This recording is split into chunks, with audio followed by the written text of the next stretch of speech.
Valendo. Sejam muito bem-vindos a mais um episódio do Universo do Psi Escolar Podcast. Então, estamos aqui sempre com muita pauta, muito conteúdo para vocês em relação à educação. E hoje eu tenho um convidado super especial, certo? Nós vamos conversar um pouquinho sobre vida escolar e paternidade. Então, vamos conversar sobre esse mundo escolar na visão de um pai, né? De um pai super participativo, que eu acompanho já tem um tempo. Então, estou aqui com o Edu, pai das Marias. Seja muito bem-vindo para o nosso podcast, para um bate-papo super legal. Muito obrigado, Adelina. Já faz tempo esse convite. Promete essa conversa, né? Eu fico muito feliz de estar aqui e conversar com você, que é uma pessoa que tem conhecimento sobre o assunto, né? A gente tem tanto canal por aí que não tem gente embasada, e você não, uma pessoa que realmente conhece sobre o assunto e está no ramo aí, não sei nem há quanto tempo já. Eu trabalho na área da educação já tem uns 13 anos, mais de 10 anos. Então você vai me ajudar mais do que eu vou lhe ajudar hoje. Vamos juntos nessa missão. Já tinha feito esse convite há um tempo, na época de pandemia. Vamos conversar e tudo mais, porque os pais, né, fazem parte da comunidade escolar. Sim. Então tem muita coisa que a gente pode complementar aí. O meu público maior, o Universo do Psi Escolar, é um curso para psicólogos que atuam na área escolar. Então o público maior são psicólogos e educadores, né, professores e tudo mais. E aí vamos também ajudar aí os pais, né, a ver como é que funciona tudo isso. Eu quero a realidade, como é que funciona, com certeza, né, para quem está do lado de cá da educação, né, de escola mesmo, também compreender um pouquinho. Mas aí eu queria que você começasse, Edu, falando sobre a sua história, né? Você é pai de quem? Fala o nome das meninas, fala a faixa etária, fala um pouquinho da rotina de vocês, né? O que é que você acha na minha rotina? Ah, dá certo isso. Ó, isso aqui é uma bagaceira lá em casa, eu não consigo fazer isso. O que é que dá certo, o que é que não dá? Conte um pouquinho pra gente. Vamos lá, eu sou pai da Maria Antônia, de 9 anos, e da Maria Eduarda, de 8 anos. Elas têm uma diferença de 1 ano e 3 meses, mais ou menos. Sou muito realizado como pai. Acho que foi a melhor escolha que eu fiz na minha vida. Ter passado esse tempo como pai em tempo integral está sendo muito, digamos assim, engrandecedor. O que dá certo e o que não dá. Tudo dá certo e quase tudo também não dá certo. Porque a gente tenta criar uma rotina, mas todo dia essa rotina muda. Seja por uma birra, que existe, a gente acha que não, mas existe. Seja por preguiça nossa paterna e materna, que também é muito grande. Seja por conveniência. Então, assim, nós criamos uma rotina hoje. Minhas filhas estudam à tarde, que para mim é uma conveniência, que eu não consigo acordar cedo, arrumar. São 2 meninas, pentear o cabelo. Eu tenho uma dificuldade com esse negócio de pentear o cabelo. Vocês devem entender o porquê, entendeu? Então, assim, leva muito tempo para arrumar. E sempre... Até hoje deu mais certo do que errado. O que é que hoje eu diria que não deu errado, que deu errado? Eu cobro demais ou eu simplesmente largo. E esse ponto de equilíbrio, mesmo elas estando há 7 anos na escola, é que eu acho que é o que falta para todo pai. Uma hora você está super, para toda mãe, né? Uma hora você está super estressado e larga, e aí isso também não está certo. E uma hora você está cobrando. Eu fui muito cobrado. Eu lembro que minha mãe dizia, olha, só tenho isso para lidar, só tenho estudo para lidar, só tenho isso para lidar. Então, eu sempre fui muito disciplinado. E o que aconteceu comigo, necessariamente não vai acontecer com elas, de ser disciplinado. Hoje em dia, a gente tem inúmeras coisas para tirar o foco. Na minha época, eu tenho 42 anos, não tinha TV, celular, um monte de coisa. Hoje em dia, na nossa época, não tinha. Eram 2 canais de televisão e só. Então, assim, os amiguinhos chamando na porta para brincar. Que hoje eu sinto falta. Que no prédio que a gente mora, por exemplo, não tem esse convívio com outras crianças. Entendeu? Eu moro num prédio que 80% são idosos. Então, elas sentem falta disso. Então, assim, rotina é importante demais. Mas fugir dela também é importante, um pouquinho. Vez ou outra dar uma escapada também é bom. Com certeza. Eu sempre, nos momentos assim de orientação aos pais, hoje em dia a gente percebe muitos pais realmente perdidos, né, em relação à educação dos filhos. E eu sempre digo, fica com a mente aberta, né? Porque, assim, se hoje tem uma nova forma de educar, se tem estudos que comprovam algumas coisas, por que não? Né? Porque eu vejo alguns pais ainda muito pensando, porque no meu tempo foi desse jeito. A gente sempre usa essa frase, na minha época na minha época era assim. Ô, Sheldine, eu apanhei aqui, que cidadão de bem. Em tom de ameaça, né? Eu uso muito, vou fazer igual minha mãe fazia. Aí depois eu digo, Não dá para fazer Não igual. rola, é outro tempo. Não dá para fazer igual. Né? E aí tem muito essa fala, eu tive isso a vida inteira e tô aqui bonzinho. Será que tá mesmo? Que marcas isso trouxe, né? Da sua infância, Com trouxe para agora, para a vida certeza, com adulta? certeza. Que habilidades não foram tão bem desenvolvidas? Então, eu sempre falo, fica com a cabeça aberta. E aí a gente sabe a importância da rotina, né, para antecipar várias situações em relação ao desenvolvimento em si da criança, ao dia a dia, à aprendizagem. Mas, como você falou, é importante também fugir um pouco da rotina, não levar de uma forma tão assim pesada, tão cri-cri, que precisa ser desse jeito, precisa ser flexível. E entender que em alguns momentos você vai precisar adaptar. Hoje não deu certo, você foi perfeito, né? Tem dia que, por conveniência minha, a rotina não vai dar certo. Hoje elas não colaboraram, não deu certo. Mas aí, o que é que acontece? Paciência. Amanhã todo dia recomeça. A gente vai tentar de uma outra forma e tudo mais. Então é muito interessante assim esse mundo, né, de casa, de como é que funciona. É muito dinâmico. A gente tem um horário lá em casa que elas estudam à tarde, então de manhã a gente tem algumas. Na segunda e na quarta tem o karatê, na terça e na quinta uma das meninas faz hipismo, a outra já não quis fazer. Então assim, você encaixar tudo isso dentro dos gostos de cada uma, dentro do... Eu digo sempre que elas são precoces. Então, assim, eu tenho, além da minha esposa, mais 2 meninas que vivem de TPM. Então, elas vivem reclamando o dia todo. Que elas nasceram para reclamar, né? É uma coisa impressionante. Então, assim, você encaixar tudo isso dentro de uma rotina de cobrança, porque a gente cobra toda hora. Vai tomar um banho, vai escovar o dente. E é impressionante que a gente ensina... Eu lembro da minha mãe cobrando isso também. Ela ensinava todo dia, a gente mesmo assim esperava ela cobrar para poder fazer. Esperava ela cobrar para ir almoçar, esperava ela cobrar para ir tomar um banho, esperava ela cobrar para trocar de roupa. Então, assim, é gostoso, mas é desgastante. É cansativo. É cansativo você repetir a mesma coisa. Mas eu não diria a perfeição, mas como é que se diz? A próxima perfeição é repetir. É você repetir. Uma hora vai dar certo. Exatamente. E tem algumas estratégias, né? Não tem como dizer assim, toma aqui a fórmula pronta, faz isso com as meninas. Eu precisaria entender como é a rotina de vocês, o que é que para você e para sua família daria certo. Entende, para poder ir fazendo alguns ajustes necessários. Mas assim, me conta em relação a essa divulgação. Como foi que surgiu assim o Pai das Marias? Eu vou começar a divulgar a rotina da minha família. Se foi de forma espontânea, não foi? Foi totalmente espontâneo, assim. Quando a gente descobriu que a minha esposa estava grávida, a Simone, eu era empresário e estava fechando a empresa que eu tinha. E a gente tinha decidido que não teria ninguém em casa interferindo na criação delas. Babá, ou alguma outra pessoa. E a gente sempre comentou, minha mãe não teve babá, a mãe dela precisou, porque era médica, então saía muito. Mas a gente não queria ninguém educando justamente para isso, para a gente não... Não sou contra quem precisa, mas a gente não queria terceirizar isso. Por quê? Porque a gente queria cobrar, mas a gente mesmo fazer. Então comecei de brincadeira. Eu acho que eu tinha um Instagram de 100 pessoas, amigos. Eu disse, eu vou abrir meu Instagram e começar a postar o dia a dia, porque com 2 meses a Si precisou voltar ao trabalho. Ela é trombofílica, né? Tem trombose, então ela teve que parar de amamentar por conta da vacina que ela tomava, esqueci agora o nome. Então, eu disse, não, se você não precisa amamentar, eu posso lhe ajudar nessa parte de alimentação. Então, a gente revezava as madrugadas e a gente começou a postar, de brincadeira, sendo que a coisa tomou uma proporção, há 10 anos, há 9 anos, o Instagram estava começando a bombar, digamos assim. E você crescia muito rápido, naturalmente, dentro do Instagram. E foi crescendo. Com 7 meses, a gente estava com 100 mil seguidores. Sim, foi muito rápido. Hoje em dia, para você crescer de forma orgânica, assim, eu acho que... É um trabalho formiguinha. É trabalho.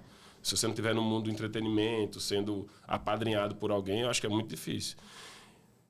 Foi muito bom? Foi. Mas do mesmo jeito que tem o bônus, tem o ônus, né? Vieram as críticas, vieram aquelas pessoas dizer que a gente... eu lembro quando a Maria Eduarda nasceu, a segunda, as pessoas dizendo que a gente gostava mais de uma do que da outra, porque uma era loirinha do olho azul, outra era morena do olho preto. Então, assim, muita coisa. Todo tipo de coisa que a gente pôde passar, de coisa boa, a internet trouxe. E de coisa ruim também. Assim, foram coisas absurdas. E por isso que eu estava comentando com vocês agora fora do ar. A gente se resguardou um tempo principalmente depois da pandemia, que o povo meio que parece que enlouqueceu coletivamente, porque assim, a internet é muito bom. É muito bom, é um canal muito bom, mas também traz muita coisa perigosa. Você sabe, os gatilhos que tem nesse meio são impressionantes. Na verdade, tudo na vida é o equilíbrio. Exato. Né? Então, pode trazer muitos benefícios, né? Eu ia até te perguntar, elas gostam de aparecer e tudo mais? Então, eu tenho as duas situações. Uma que ama, que é a mais nova, a Duda, que vive, usa muito. E a outra que ela não gosta de aparecer. Ela gosta muito de usar para acompanhar, mas ela particularmente não gosta de aparecer. Ela tem que estar num dia muito bom, assim, para querer participar de um vídeo, de uma foto, algo desse tipo. Então, assim, até isso não é fórmula secreta. É a mais velha? A Maria Antônia, a mais velha. Ela é muito temperamental. E aí vai trazer uns benefícios, mas tem que ter esse equilíbrio, né? Do que é que vai trazer de bom. Tem que estar com a cabeça boa, porque, como você mencionou, vão surgir as críticas e parece que as pessoas realmente não têm o que fazer, né? A pessoa fica pensando, como é que a pessoa se dá esse trabalho, né? De vir aqui me criticar, porque é muito fácil. Não segue, não acompanhe. Se você não se identifica, não tem necessidade, né? Mas me diga assim, aí tem essa questão da internet, que você acha que deu uma pausa e tudo mais. E em relação à vida escolar das meninas, como é que sempre funcionou? No início da vida escolar delas? A gente sempre deixou muito claro as tarefas lá em casa, assim, com relação a isso. Eu sempre gostei dessa parte da escola, de levar, de buscar, de ensinar, de participar. Eu sempre... Tanto é que nas reuniões escolares a minha esposa ia, mas eu era muito mais ativo, digamos assim. Eu sempre ensinei mais, sendo que a gente sempre deixou bem claro o seguinte: tarefas diárias, vamos supor, tarefinha da escola, aquela tarefa para casa, a gente odeia. Professores, a gente odeia. É verdade, viu? Eu sempre que eu acompanhei. Agora, uma maquete, a minha esposa que fazia. Primeiro que eu não tenho jeito para esse tipo esses trabalhos mais manuais, a minha esposa gosta. Então, assim... Tarefa de casa, o dia a dia de ensinar, o dia a dia de arrumar para a escola, sempre foi, digamos assim, minha responsabilidade. Tarefas mais elaboradas, trabalhos mais elaborados, aqueles trabalhos de final de ano de apresentação, aquela coisa. Aí o pessoal que tem mais, digamos assim, cuidado. Na verdade, você requer um cuidado maior para fazer uma maquete. Eu lembro agora que a gente fez uma maquete sobre o sistema solar. Ela chegou para mim, a Maria Eduarda, e disse: filha, procure sua mãe. Isso aí eu não tenho, não sei, eu não consigo ter a criatividade que ela tem. Me falta criatividade. Eu não sei se por estar com elas no dia a dia, aquela rotina cansativa e tal, então na hora que precisa de uma coisa a mais para pensar, eu travo. E ela não, ela já vem, aí ela já dá uma pesquisa na internet, já pensa como fazer, já olha o que tem em casa, ela é muito dinâmica, assim, então ela olha o que tem em casa, não dá para aproveitar isso. A maquete estava pronta em meia hora. Eu não ia fazer nunca uma maquete dessa em meia hora. Ficou perfeito. Sistema solar e tal. Eu disse, então, assim, lá em casa a gente sempre conseguiu e sempre deu certo. Dividir bem, assim, não, você cuida dessa parte, eu cuido dessa parte, dentro da parte escolar, né? Existe resistência das meninas na hora das atividades, já que você fica, assim, mais com essa parte diária? E todo dia. Todo dia é uma reclamação. Tem uns 2 meses, Diz mais as ou menos. falas delas. Tem uns 2 meses. Mais ou menos. Não quero, tô com preguiça, não precisa fazer.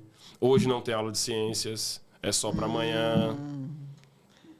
Eu já fiz na sala, quando eu vou olhar o livro, nada. em branco. E assim, de uns 2 meses para cá, eu venho cobrando delas o seguinte: olhem a agenda vocês, eu não preciso mais estar olhando a agenda de vocês. E eu sempre digo, com 8 anos eu fazia só minhas tarefas, com 9, isso a minha mãe endossa, a minha mãe é pedagoga. Então ela assim, seu pai não era assim, sendo que vó não fala como pai, né?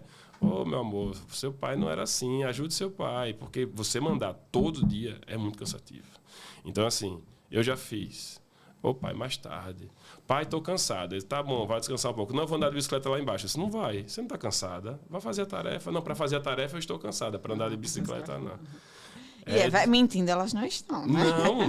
Não, é como o almoço e a sobremesa. Não aguento mais comer. Cadê a sobremesa? Você não disse que está com a barriga cheia assim, tem o espaço da sobremesa. Isso é igualzinho. Elas dizem que estão cansadas, mas cansadas de estudar. E assim, o que eu digo sempre a elas, se acumular é pior, né? Se você for acumulando é pior. Sim. E são assuntos pequenos, mas é porque aí o lado que a tecnologia eu acho que atrapalha. Como é tudo muito fácil, quando chega na hora de escrever, de usar a preguiça bate. Sabe? Escrever como a gente escrevia. Eu lembro que minha mãe dizia, tem que fazer, não, vai fazer cópia. Vai fazer um resumo do livro. Lê um livro aí, vai fazer um resumo.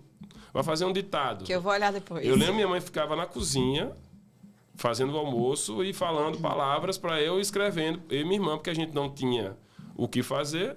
E ela dizia, não, ditado. Fazer um ditado com elas, meu Deus do céu. Dor de cabeça. Entendeu? Que é esse lado, a tecnologia para mim atrapalha. Sim.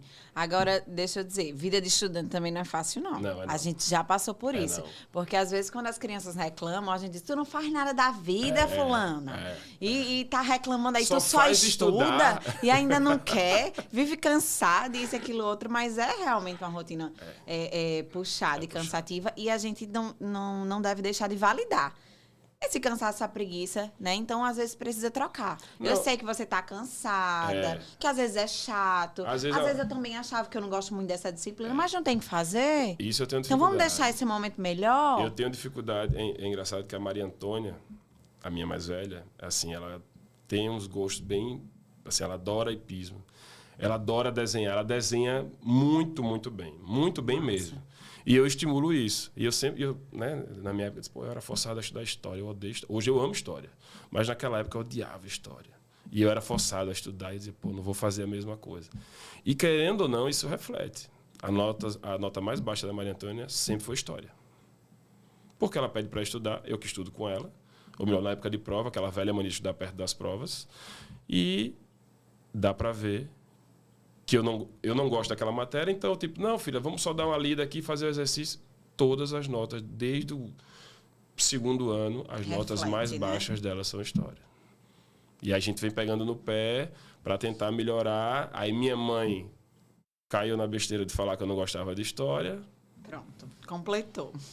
Assinou embaixo as notas dela, assim. Ela sabe a dificuldade que ela tem inúmeras outras qualidades, mas eu não posso simplesmente dizer a ela que não precisa estudar história. Infelizmente, nós temos uma grade curricular, que precisa ser, né, completa. Sim. E ela tem que estudar história. E não necessariamente precisa ser bom em tudo. Isso. Né? Então, assim, eu sempre falo para os pais em relação a notas, né? Porque eu faço muitas reuniões de pais e tudo, momentos, encontros que são com temas pertinentes em relação à educação e o desenvolvimento dos filhos, e outras que eu participo, que é naquele plantão pedagógico, Sim. que a gente chama, que é para você ir lá ver a nota do seu filho no boletim. Isso. Em um momento que é para falar da educação do seu filho, do desenvolvimento, é uma palestra bem legal, né, que a gente proporciona esse momento para ajudar realmente a direcionar o pai. Se tem um especialista que pode te ajudar nisso, por que não? Claro. Né? Não vai ter família perfeita, não vai ter rotina perfeita. Exatamente. Né? E aí, a quantidade de pais que participam é bem menor do que numa reunião de pais que vai entregar o boletim. E aí, os pais acreditam que a vida escolar dos filhos se resume nesse boletim, nessas notas. Eu digo, não é nada disso, né? Não necessariamente que seu filho vai ter nota baixa em matemática. Posso fazer uma confissão? Diga. Eu nunca fui a esse plantão pedagógico. Nunca. Exatamente por isso. Que eu acho que não é aquilo. Não aquela é só nota, isso, né? não é aquela nota que vai definir o que meu filho é. Reuniões, essas que vocês fazem, eu participo de todas. Mas o plantão pedagógico eu nunca fui em 7 anos de escola em nenhum. Por quê?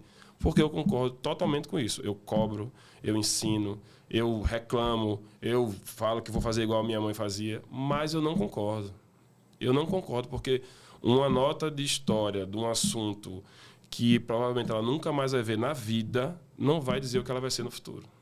Exatamente. Mas, infelizmente, a gente tem um método hoje no Brasil que tem que ser seguido. Né? Vieram outros tipos de escola, tem até um nome que eu esqueci o nome, acho que é Waldorf que fala, que muda, que é totalmente diferente, mas o nosso método é esse. Em relação ao sistema avaliativo, assim, ainda tem muitas coisas para serem avaliadas, né?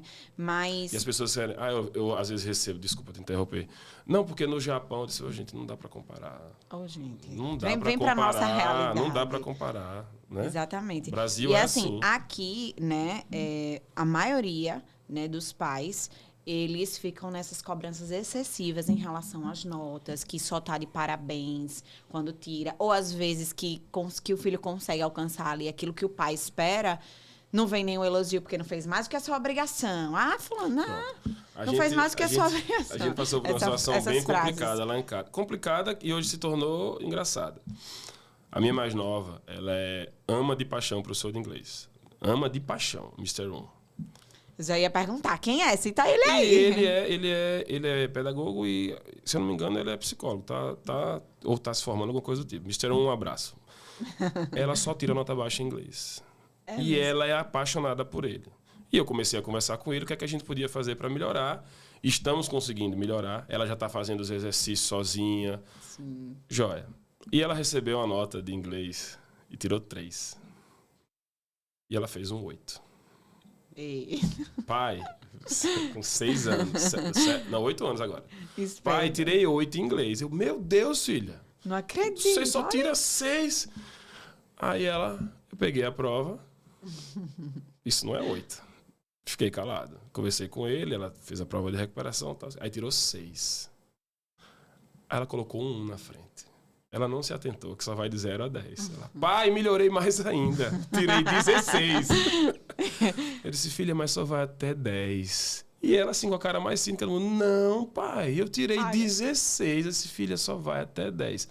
Conversamos, reclamamos, ficou de castigo. Hoje a gente brinca com isso. Hoje, graças a Deus, ela aprendeu a amar a matéria como gosta do professor. Então, assim, ela está tirando notas boas. Mas, assim, até essa expertise de fazer isso, eu acho que é válido. Não que ela vá usar isso de forma ruim lá na frente. Mas, assim, dessa sacada dela dizer, pô, vou enrolar o meu pai, entendeu? Eu acho que isso também é válido. Isso também destaca alunos dentro de sala de aula. Olha, isso vai ser diferente por isso, isso vai ser diferente por isso. Eu lembro que na minha época de escola, eu acho que a fase de vida que eu tenho mais saudade é a minha época de escola, que é muito bom. E não volta, né? Eu tenho referência de amigos, ó, aquele cara vai ser bom nisso, aquele cara vai ser bom nisso, aquele cara... Tem um que eu lembro muito, que todo mundo dizia que ele não ia dar pra nada. Não lembro o nome dele agora, não ia dar pra nada. Usava cabelão, roqueiro, 1998. Hoje ele é biólogo da Petrobras, toma conta daquela estação que cuida do peixe-boi lá em Porto de Pedras. O cara é super inteligente, todo mundo dizia que ele não ia dar pra nada, pô.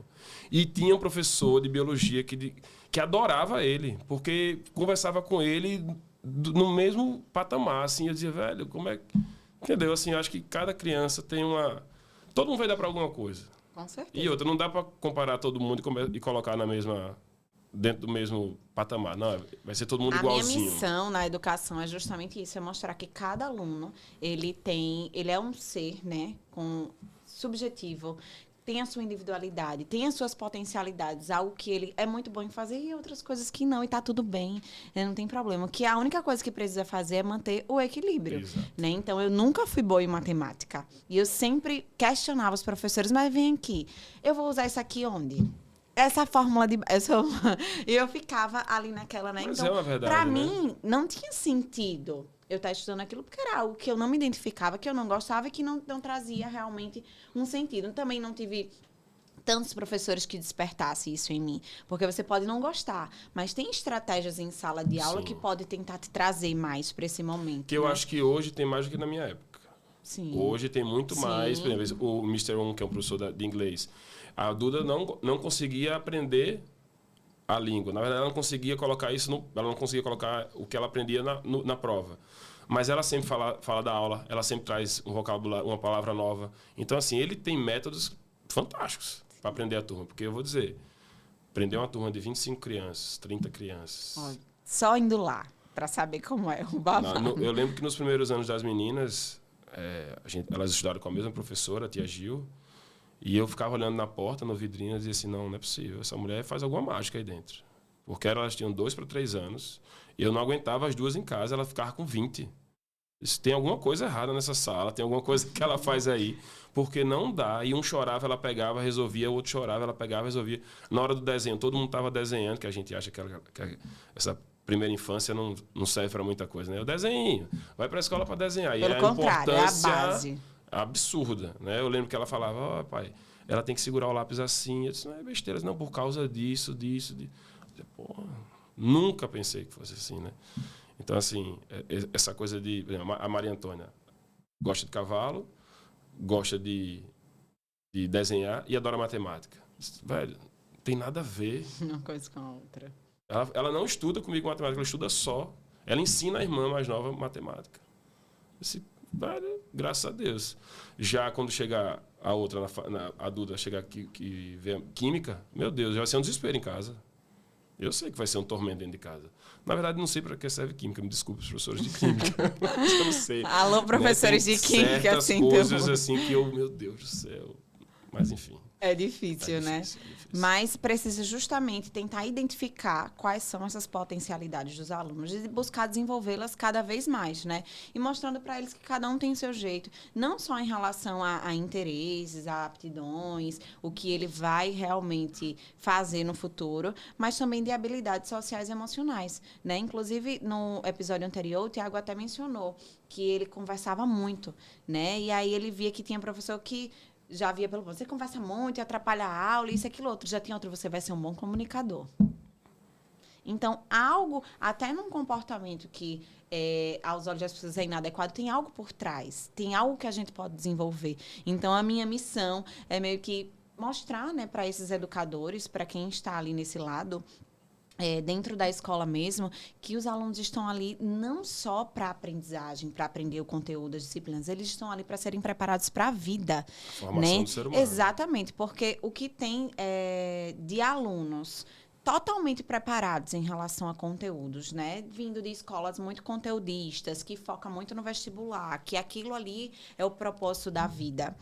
Mas pessoas, né, adolescentes que não sabem lidar com a sua ansiedade, não sabem lidar com as suas emoções, às vezes não conseguem passar no vestibular por questão Já de começa uma frustração ansiedade. daí, né? No mercado de trabalho, até consegue fazer aos trancos e barrancos uma universidade, mas no mercado de trabalho não consegue se destacar, porque hoje tem dados que mostram que futuramente, né, vão ser mais cobrados as habilidades socioemocionais. Perfeito. Do que não adianta você, eu sei lá da parte técnica daí, da tecnologia, de tudo. Mas não consigo se você fazer não sabe uma se reunião relacionar. não consigo conversar com 3 pessoas. Exatamente. Como é Se que você vai? não Como é que faz sabe um cara lidar com o desse? que você sente, se você não tem esse lado social bem desenvolvido. Então, é o que hoje a gente mais tenta despertar, né? Para que a gente possa formar crianças, né? Em indivíduos, em adultos, futuros adultos, autônomos, responsáveis e felizes. Que é o grande segredo, né? As pessoas... minha esposa fala, ela tem que saber a história. Eu disse, ela tem que ser feliz. Esse negócio de felicidade não é... Não. Se você é realizado, se você é feliz dentro do que você faz, é muito mais fácil aquilo dar certo. É totalmente diferente. Pode ser o que for. Exatamente. É quando você Agora, quer... ela vai escolher. Ela quer ser uma médica famosa e feliz, ela sabe que ela vai ter uma renda. Ela quer ser eu não quero menosprezar nenhum trabalho, mas ela quer ser quer fazer móveis, fazer trabalhos manuais. Ela vai ser feliz? Vai. Ela vai ganhar menos? Vai, mas ela vai ser feliz. Ela vai ter que escolher isso aí. Mas infeliz é o que não pode ser. E o papel dos pais é justamente esse, entendeu? Ser guia. Não tomar a frente e escolher qual caminho que as suas filhas vão seguir. Mas sim, o que é que você quer? Exato. Para esse lado, você vai encontrar isso, isso e isso. E para esse lado, isso. Mantê-las conscientes do que pode vir a acontecer diante das escolhas dela. E mostrar que elas são capazes, sim, né? O papel dos pais realmente é encorajar. E aí, junto com a escola, essa participação, assim, é fantástica. Por isso que a gente frisa tanto. A parceria escola e família, a parceria... Olha, eu já perdi as contas de quantas vezes eu precisei falar sobre isso. Mas é muito importante. Hoje, tem dados que mostram que os pais que participam da vida escolar dos filhos, eles apresentam um bom desempenho. Tem estudos científicos relacionados a isso. Então, não é blá, blá, blá. Agora, eu queria que você me falasse assim, hoje em dia está... É muito diferente, né? Da minha época, da sua época, a vida escolar. Mas hoje em dia tem uma coisa chamada grupo de mães. Como é que funciona? Grupo de mães tem pai? Tem algum grupo? Me conta como é essa experiência. A minha esposa, ela não é muito chegada nesse negócio de grupo de mães, mas faz parte porque toda escola... É bem informativo também, né? WhatsApp, exatamente. Então, para eu estar nesse grupo de mães também não é legal. 20 mães e eu, né, às vezes quer tocar em algum assunto específico. Tal. Eu não sou um cara que tem muita paciência para alguns assuntos. Vamos escolher a roupa do final do ano. Não tenho essa paciência. Então é melhor que seja ela. Eu vou ser muito sincero. É para ser sincero, né? Com O certeza. grupo de mães é muito bom para informação, mas para o coletivo ele é muito ruim. Porque ele gera uma competição que os nossos filhos ainda não têm, desproporcional. É um absurdo assim, o que eu já presenciei, já participei, seja de uma roupa, seja de um telefone celular, seja de uma marca, de uma boa. É impressionante. E aí, olha que minhas filhas ainda não estão na fase da adolescência, que isso vai intensificar. Né? Então, assim, é muito difícil você escolher uma escola que todas as pessoas sejam da sua mesma renda, seja da sua mesma formação. Sempre vai ter um com mais, um com menos, um com mais estudo, outro com menos estudo, um que não liga para aquilo. Enfim, mas o grupo de mães, eu posso dizer o seguinte, ele poderia ser muito mais bem aproveitado. E é muito sério isso. Concordo. É muito sério, porque é muito perigoso. A gente tá numa época que a internet, tudo é muito rápido, e que, assim, uma informação mal passada, ela pode gerar um problema muito grande. Mas é muito grande mesmo, assim, eu já presenciei coisas assim que eu disse, meu Deus, é melhor você afastar um pouco do que participar disso daí. Entendeu? Com relação a bullying, com relação a essa competitividade desnecessária. É muito, muito, muito perigoso. E assim, tá tudo meio misturado, meio invertido. As pessoas não estão entendendo qual é o papel da família e qual é o papel da escola. Perfeito. Então, até situações pequenas, né, de conflitos que vão acontecer. Gente, nem pense que você vai colocar o seu filho numa escola e não vai acontecer um conflito, uma situação, um problema que ele precise resolver em nada. E, infelizmente, os pais não estão estimulando tanto a criança resolver problemas. Não. Eles tomam a frente e querem resolver por elas. E aí esse grupo de mães, exatamente. E aí esse grupo de mães acaba se tornando um problema muito grande, porque, por exemplo, meu filho chegou em casa reclamando que fulaninho fez assim assim com ele. Aí o pai imediatamente ou a mãe vai lá no grupo de mães, olha quem foi que fez isso. Gente, isso não existe. Não chega nem a conversar com o filho e dizer, o que foi que você fez? O que nem você com acha o que filho tem que fazer? E o principal, nem com a escola. Porque se foi um problema que aconteceu na escola, resolve-se escutem, na escola. Pais, precisa ser resolvido na escola. Então, se seu filho chega em casa com uma fala de algo que aconteceu dentro da escola, liga para a coordenação, procura se informar o que aconteceu, o que é que a escola fez para mediar ali aquela situação e o que é que você, pai, precisa fazer para ajudar. Então, às vezes, geram discussões. É uma proporção tão grande que pode tomar que as pessoas estão meio sem noção, assim, sabe? Em relação a isso. Então, aí são informações importantes para a gente compartilhar com esses pais. Tenham cuidado, gente. Exato. Grupo de mães, ele pode ser bem bacana em relação à parte informativa, à parte social das crianças, que às vezes marcam aqueles encontrinhos, coisas que são muito legais, mas ao mesmo tempo... Eu lembro que a gente fazia uma comparação, logo que a gente entrava na escola. E assim, todo final de ano a gente queria fazer uma confraternização. E elas começavam a resolver.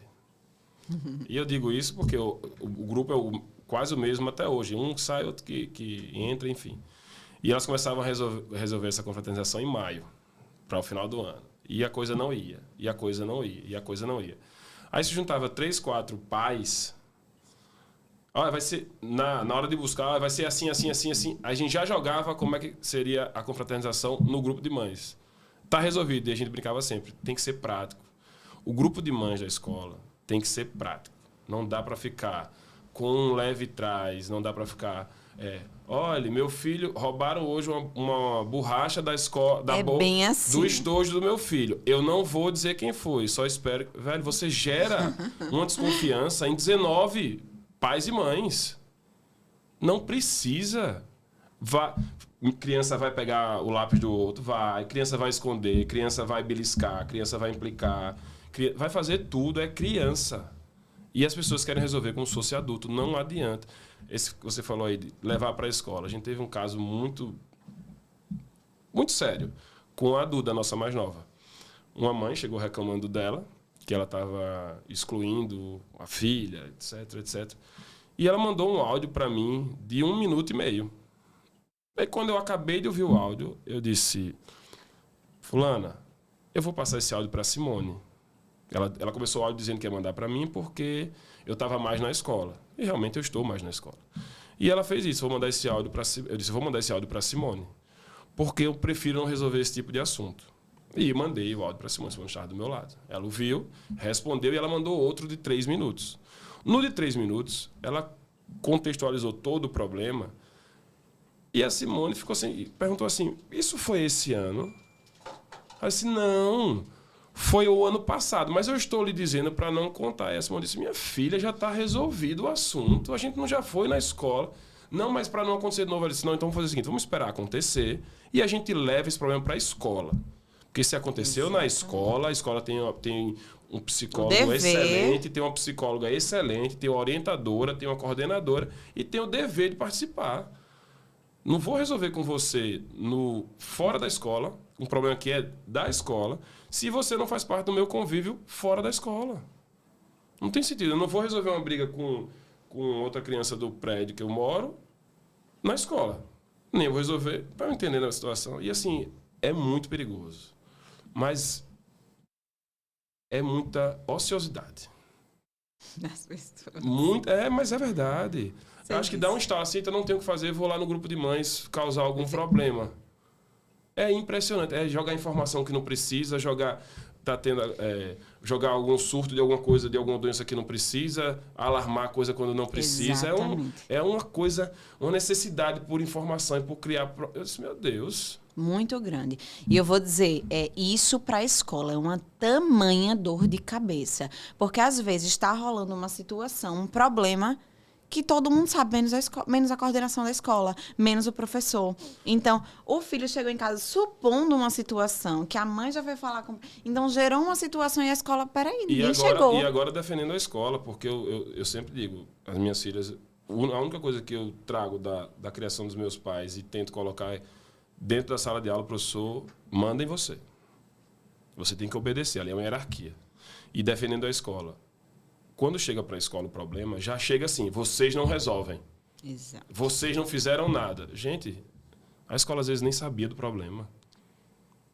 Eu tenho uma mãe, uma amiga nossa, eu não vou dizer o nome dela, mas é uma querida, que ela diz, eu uso a escola, eu não pago para isso.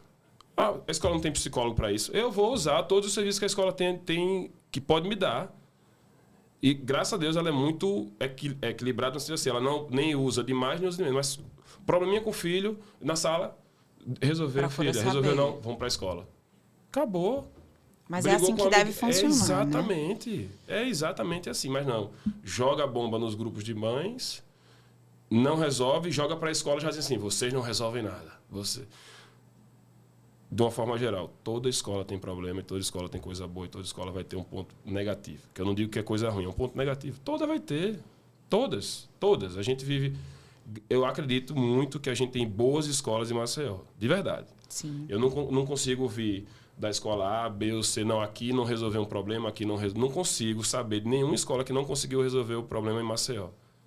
Então, a gente tem um grupo escolar, um grupo de psicólogos escolares muito bom, preparados, tanto em relação à parte pedagógica, como educacional, de forma geral. Mas bom. Em Maceió, em nenhum lugar nenhum tem escola perfeita. Não. Gente, só quem trabalha em escola sabe da quantidade de demandas, de situações. Eu digo porque eu vivencio isso. Você está numa sala de aula com 30 alunos, com 50 alunos, com 40. É um caos. Eu não vou dizer para vocês que são mil maravilhas. Ai, é tudo lindo. Vai tu lá. Com esse monte de menino tudo cheio de energia, querendo ficar em pé, querendo isso. Com tantas outras coisas que influenciam e interferem, né, nesse dia a dia deles, é muito difícil. Então, os pais não vão encontrar a escola perfeita. E, assim, é claro que a escola precisa se preparar para atender a demanda e a situação, a individualidade de cada aluno. Porém, não há nada que não tenha, assim, um equilíbrio, uma forma de ajustar. Tá acontecendo alguma coisa com as meninas? O que foi que aconteceu? Realmente isso aí não foi bem resolvido, mas vamos tentar fazer dessa forma? Não deu certo, vamos fazer de outra? Então, o pai precisa ter essa flexibilidade, esse entendimento e essa parceria mesmo. Não tá legal, pontua para ter o ajuste. A mesma coisa da escola. Não tá legal, um papel da família, conversa e tenta ajustar. Você estava falando aí, eu estava lembrando de alguns casos que eu já procurei a orientação ou a psicóloga, né? E toda vez que eu ia com um problema desse tamanho, que eu começava a falar, eu começava a me encolher assim na cadeira, assim, meu Deus do céu, isso não é nada. Para que eu trouxe esse problema para a escola? Coisas muito pequenas. Porque você recebe em casa uma criança chorando, fulana brigou comigo, puxou meu cabelo, não sei o quê. Você, na hora, você fica revoltado, né? Aí eu, tá, amanhã eu vou na escola, não sei o que. Aí quando eu começava a falar, na minha cabeça, eu falando, eu disse, meu Deus, será que minha filha não provocou também alguma situação? Será que ela também não empurrou? Porque eu tenho 2 crianças em casa que uma empurra a outra e vice-versa, e ela empurra e chega chorando. Imagino para a escola como é você lidar com essa situação. Você não pode tomar partido de nenhum lado, porque senão...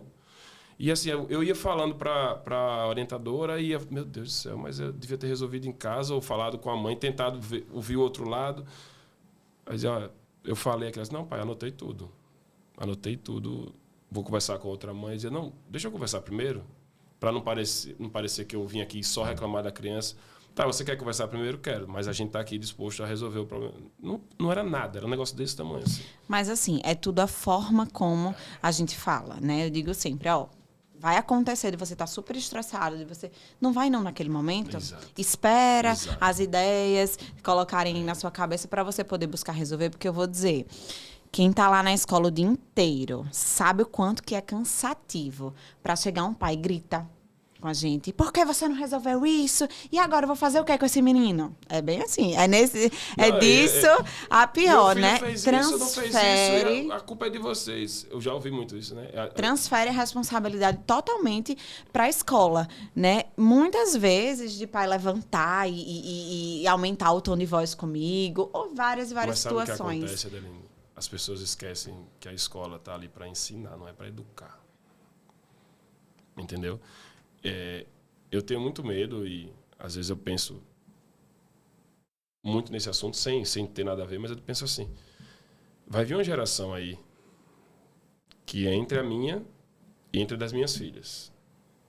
Porque eu convivo com os pais os amigos, os pais dos amigos das minhas filhas, e eles pensam muito parecido comigo. Mas tem uma geração aí no meio, ou 2, que está muito largada. E eu não sei o que é que vai ser daqui a uns 5 anos, 10 anos. Está muito largado, é tudo muito permissivo, é tudo muito bonito, é tudo muito legal. E eu olho assim e digo, meu Deus. Muito cheio de autoridade. Muito eu vou fazer, eu posso fazer. Entendeu? Assim, poxa, vem uma geração que eu acredito que na das minhas filhas não vai acontecer tanto. Por quê? Porque nós pais, já estamos vendo que permissivo demais também não dá certo. Na verdade, assim, a educação, ela se dá com o papel de cada um, né? A responsabilidade não é só da escola, a responsabilidade não é só da família. Então, cada um tem o seu papel e precisa ser desempenhado, né? Da melhor forma possível. E o que eu sempre digo, essa parceria de escola e família, ela é essencial para o desempenho escolar da vida dos filhos de vocês. Então, não há nada que não possa ser resolvido, não há nada que não possa ser ajustado. Então, entenda, se você se dá bem com a escola do seu filho, porque se você colocou em determinada escola, é porque, de certa forma, você confia. Exato. Você acredita, você se identificou Exato. Com a metodologia, com o sistema de ensino, alguma coisa. Você precisa realmente confiar, né? E entender que ali tem um propósito, que tem uma forma de trabalhar e que você pode ir ajustando e adaptando. E quem vai ganhar com tudo isso é o seu filho. Com certeza. Entende? Então, quanto mais contra você tá de escola, você tá ali só para julgar, porque não vai ter atitude perfeita, né? Mas quanto mais você busca essa compreensão, pode ter certeza que vai fazer a diferença. E aí a gente volta pro grupo de mães. Tem coisa pior do que o seu filho estudar numa instituição e você falar mal dela. Aí fala mal, acabou o ano letivo, o que é que você faz? Matricula novamente. Tire. Ninguém é obrigado a continuar na mesma instituição. Exatamente. Você vai procurar outra que se encaixe melhor no que você quer. Perfeito. É verdade. A escola foi feita para lecionar e ajudar os pais a educar. A partir do momento que aquela relação cliente não está dando certo, mude, você não é obrigado a estar ali. E se você não quer fazer com que dê certo também, porque Exato, não depende de uma parte só. A gente pode ajudar. A gente pode levar coisa positiva para a escola. Eu acho que podia fazer isso, eu acho que podia melhorar isso aqui na segurança, A gente não pode ajudar? Pode. A gente é o consumidor, a gente pode ajudar, mas as pessoas não veem dessa forma. Só estão ali para julgar e criticar, né? Difícil. Ô, Edu, me diga uma coisa. E a sua vida escolar? Porque, assim, Aldine, eu amava, assim, né? O tempo que eu passei na escola, eu tenho memórias afetivas incríveis. Boas e ruins. Vou te Mas falar. como foi você na escola? Experiências boas, experiências ruins. O que é que marcou pra você? Veja só, eu estudei no Colégio Marista. Posso falar, né? Posso. Eu estudei no Colégio Marista. E eu sempre fui muito, muito, muito bem recebido, enfim. Sendo que em 1998, no final de 97, eu descobri que nós descobrimos, né, que minha irmã tinha câncer. Uma irmã mais nova. Eu tinha 16 para 17 e ela tinha 11 anos. E assim, o que foi feito dentro da escola por nós foi uma coisa assim absurda. De ajudar financeiramente, de ajudar, de mandar... Eu lembro que tinha a professora lá de religião, a professora Tânia, que ela era dona da lojinha que vendia os livros da escola, que na época não era simplesmente módulos, né? E eu lembro que ela separou todos os livros do ano que a minha irmã ia estudar e mandou para ela, que a minha irmã foi fazer um tratamento fora do Brasil. Então, assim, isso marcou demais a gente. A gente é muito grato até hoje. As minhas filhas não estudam lá, mas isso marcou tanto da gente ir lá uma vez ou outra no ano, conversar com o pessoal, que ainda tem muita gente lá. Então, assim, claro, meus amigos da escola são os mesmos até hoje. Meu pai comentava muito, seus amigos daqui da escola são os que você vai levar para a vida toda, porque aqui não tem competição, aqui não tem briga por trabalho, aqui não tem briga por emprego. Então, isso aqui é puro. Isso aqui é a essência da coisa. Então, assim, é muito gostoso o período escolar, né? Eu digo sempre às meninas, aproveite. E elas ainda não têm noção, porque ainda estão oitavo, nono ano, oitavo, nono ano, 8, 9 anos, ainda tá quarto, quinto ano, ainda está naquela fase de brincar mais, não tá aquela coisa... Na verdade, elas ainda não despertaram. Então, assim, a importância, eu né, joguei disso basquete, tudo. então meus amigos do basquete eu tenho contato até hoje.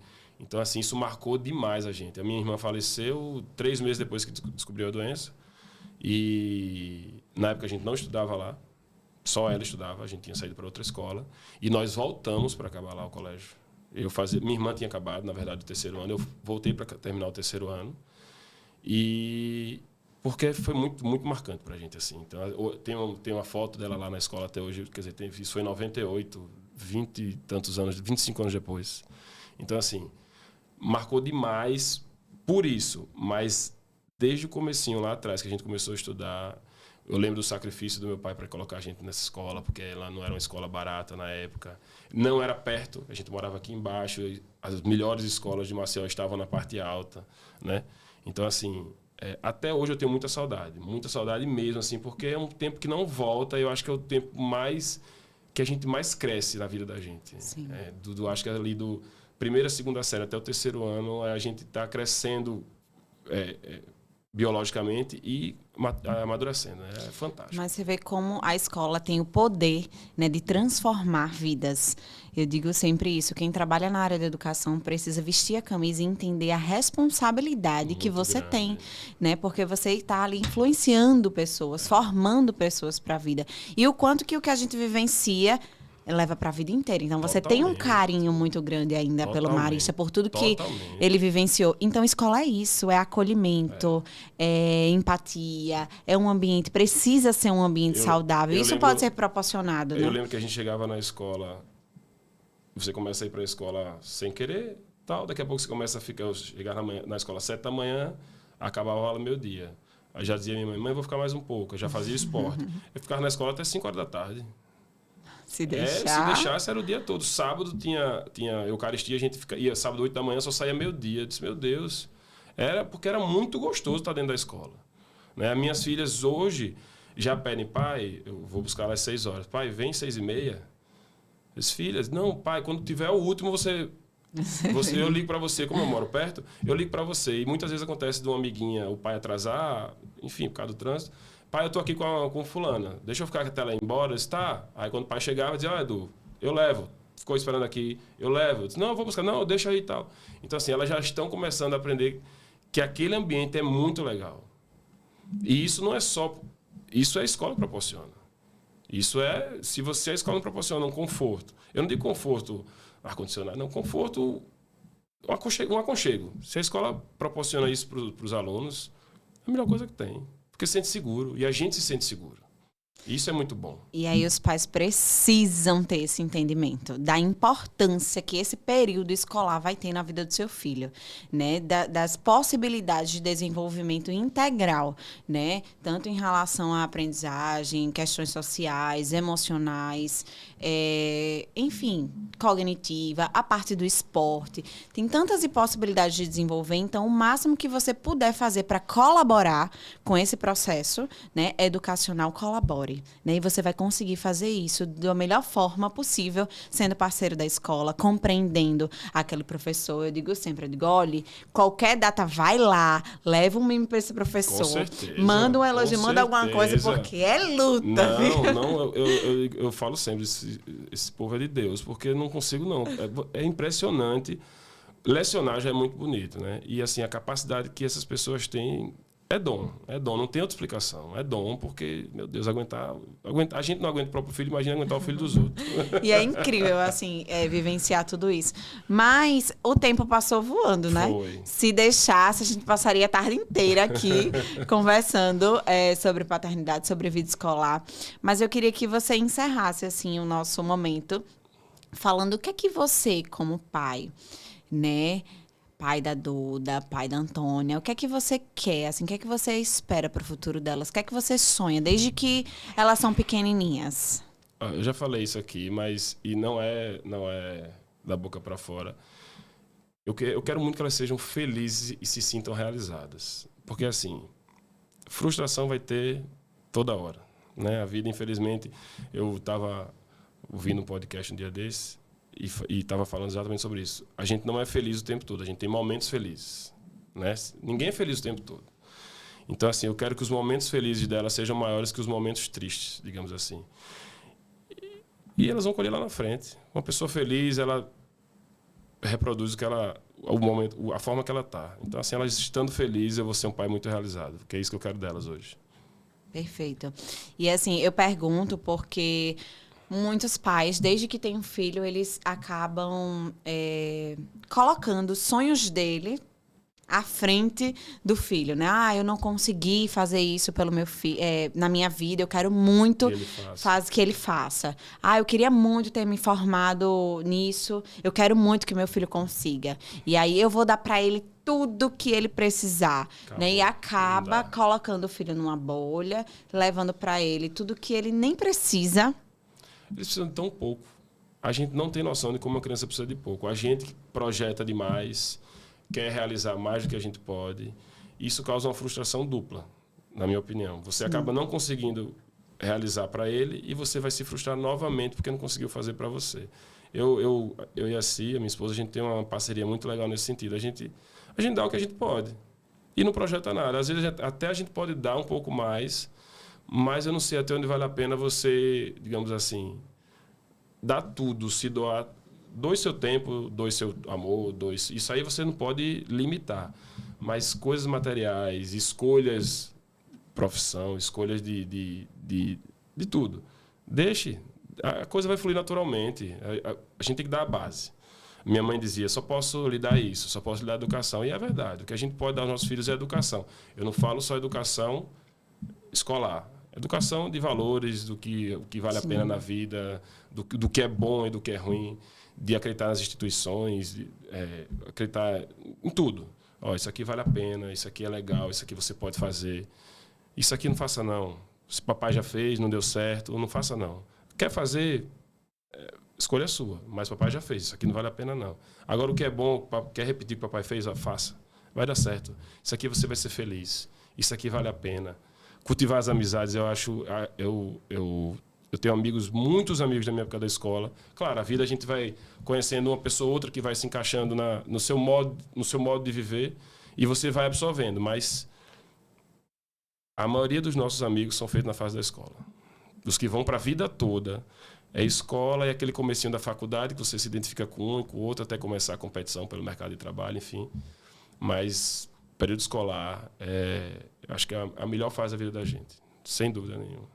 E marca, né? Demais. Então, assim, eles precisam entender que o melhor presente que você pode dar ao seu filho é o amor, é o carinho, é o tempo, é o diálogo, né? muita coisa, os pais ficam com muitas dúvidas, assim, que é natural, né? E nesse meu processo de orientação, tanto nas escolas como no consultório, de o que é que eu faço, Conversa com teu filho. Ouve. Escuta e vê do que ele precisa, porque muitas vezes você se aproxima ou só para reclamar, ou só para cobrar. E às vezes a resposta, ele pergunta e a resposta, ele sabe a resposta. Eu canso de conversar com as meninas e elas estão ali perguntando alguma coisa e elas mesmo, durante a pergunta, a reflexão, elas mesmas veem que elas têm a resposta para aquela solução ou para aquele problema. Então, assim, elas precisam ser ouvidas. Você não vai perder a autoridade porque você ouve seu filho. Eu cansei de eu mudar minha opinião porque elas... Não, pai, eu acho que é melhor fazer assim. Mudo, eu não tenho problema nenhum de mudar minha opinião. Não vou perder a minha autoridade de pai por conta disso, não. Ao contrário, eu lembro que teve uma fase... Acho que a Duda tinha uns 5 anos, a minha mais nova. E ela não queria que eu desse banho nela. Não quero que você dê banho em mim. Não foi com 5 anos, não, foi um pouquinho menos, 4 anos. Ele disse, mas eu sou seu pai, eu vou dar banho em você sim, seu corpo é meu. Eu travei na hora.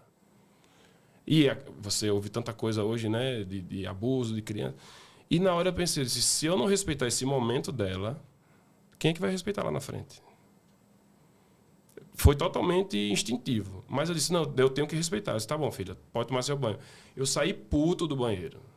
Mas ela estava certa, ela só tinha 4 anos. Então, assim, a gente cria os nossos filhos para questionar, ou melhor, a gente quer que os nossos filhos sejam questionadores no futuro, mas a gente vive naquela coisa, não, vai me obedecer, você tem que fazer o que eu mando. Eu canso de falar, vai fazer o que eu estou mandando. Elas riem lá de dentro. Eu não vou perder minha autoridade, a autoridade que elas estão rindo, mas elas sabem que tudo é no diálogo. E a gente ensinou isso para ela. Diálogo é muito importante. Muito, muito. É isso. E se você tem, né, esse diálogo, você consegue escutar e entender as necessidades do seu filho, você com certeza tem uma relação de confiança e você vai conseguir ser o suporte Exato. Que eles precisam, né? Então, eu queria parabenizar, né? Hoje em dia, infelizmente, deveria ser algo natural a participação dos pais na vida escolar dos filhos. É algo que a gente não se admirasse, porque quando você vê... Você encontra um pai ou outro perdido ali na escola. A maioria realmente são as mães. E todos os pais que estão ali presentes, eu parabenizo. Eu acho muito incrível.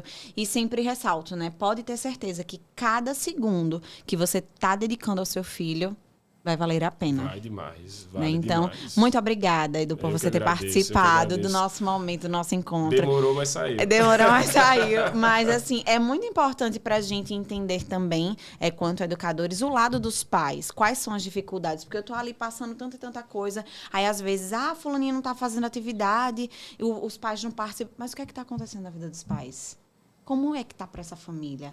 Então, é importante a gente ouvir também a realidade de cada um, as dificuldades que os pais enfrentam e ajudar, né? Então, eu posso compartilhar com a família pode compartilhar com a escola e é assim que dá certo. Então, muito obrigada por você ter trazido um pouquinho da sua experiência como pai, né? Das suas lindas meninas.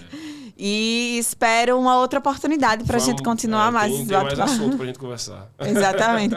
Muito obrigada a todos vocês que acompanharam o nosso episódio, né? Estamos aqui falando sobre paternidade e vida escolar. E qualquer coisa, né, que vocês queiram ali de sugestões de temas, o que é que vocês querem ver aqui no nosso podcast, podem comentar. Eu sempre quis dizer que agora eu tenho um canal no YouTube, aí eu sempre quis dizer, segue meu canal e troca likes. Muito obrigada por hoje. E Edu, sem palavras para agradecer. Obrigado, eu que agradeço. Muito obrigada.